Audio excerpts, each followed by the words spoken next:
Alright guys, welcome back, and in this video I want to start talking to you about int and float arrays. Now, there are actually a lot of differences between int and float arrays and character arrays, so I'm just gonna cover those in this video and probably maybe even the next video, I'm not sure, who the heck knows. So what we're going to be doing is I'm going to be creating a basic array, looping through it, and showing you guys the differences and where you might get stuck up on them. So int I, that's just going to be my counter whenever I loop through them. Now, of course, just like a character array, what you do is you put the data type, and I'm just going to make a simple int array, which is going to hold integers, and I'm going to name it meatballs. Now, in between the brackets, of course, you write how many elements you want to hold. Now, whenever you want to populate your array, what you do is you use curly braces, and you pretty much type a list of numbers in here. So just put 7, 9, like 43, 21. Now this, of course, is called initializing the array. Pretty much the spot where you create the array. Simple enough. Now, one other major difference I want to point out is int and float arrays are different than character arrays because they don't have that null character at the end. They don't have that null zero.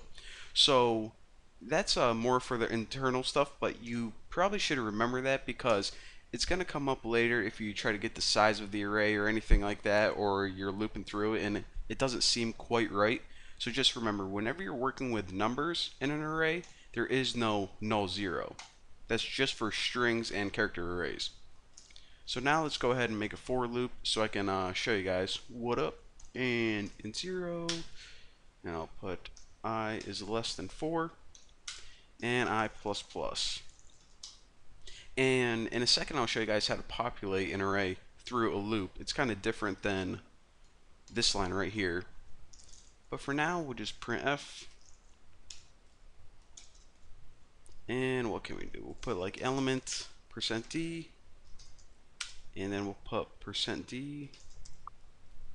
And for the first one we'll just print out I, which is whatever loop we're on. In the second one, we'll access an individual element using meatball, and of course, just like before, we put the element's name in between square brackets. So, actually, let me put a new line here and print this bad boy out. So just like before, starts at 0, 1, 2, 3. That means it has 4 elements total.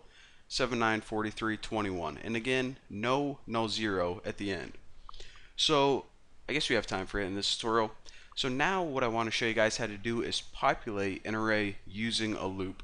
Because even though this is really simple syntax right here, it's not very useful and also not very practical.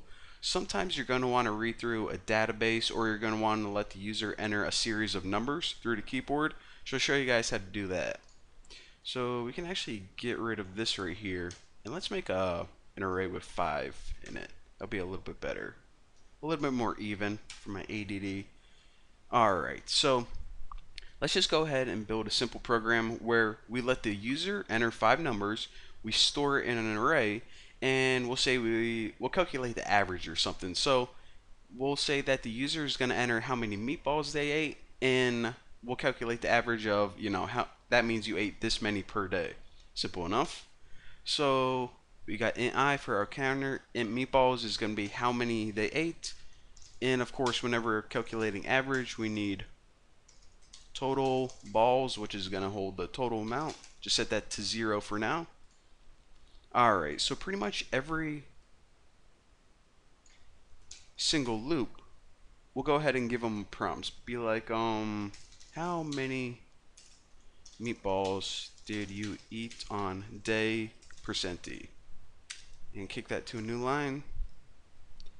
And then, since this is going to start with 0, what we want to do is put I plus 1.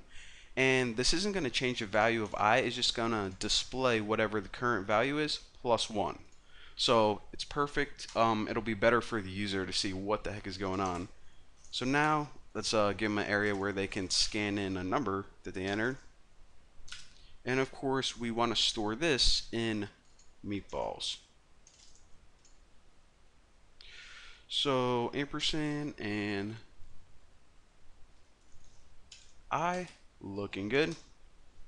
So basically right now, whatever they enter, and they're going to enter it one by one, it's going to be stored in meatballs, in first meatball 0 all the way to meatballs 4. So now we have a populated array, an array full of numbers.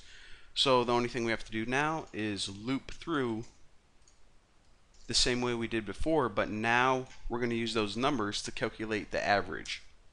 So we're going to store the total number right here, and for each element of the array, we pretty much add it to total balls. Total balls, kind of funny variable name.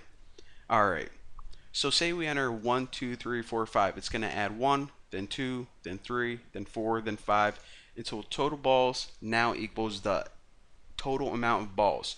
So now we have to get the average of those. So int, make a new variable for our average, and set this equal to, of course, you guys know how to calculate average, the total over how many days. Well, we inputted 5 different numbers, so that means 5 different days. And now we just print this crap out on the screen. So the first, well, what can we do? We'll just put something simple. Put U8 percent meatballs total. That's an average of %d per day. Simple enough. Looks alright. So the first one is U8 total. Give them their total first. And their average is, of course, the average. Let me kick that to a new line because it's bugging me. And actually, I want to put this on new line. Give myself a little bit of space to work with. So now, if everything looks good, alright, I think I'm good to go. So how many meatballs did you eat on day 1? I only ate 12. On day 2, I was pretty hungry that day, 98. Day 3, 561. On day 4, I only ate 2. And on day 5, I ate 66. So I ate 739 meatballs total. And this is actually pretty accurate because I do love meatballs. I get like a meatball sub every other day. Average 147 per day. Pretty sweet. And that, again, is how you let the user enter or populate an array manually. And whenever you're reading like from an Excel file or a comma separated file, you're pretty much going to use the same concept of taking pieces of data and entering it into an array, but it's going to be slightly different. But now that you understand the concept, it's going to be really easy to understand later on. So for now, thank you guys for watching. Don't forget to subscribe. Check out my website. I'll see you later.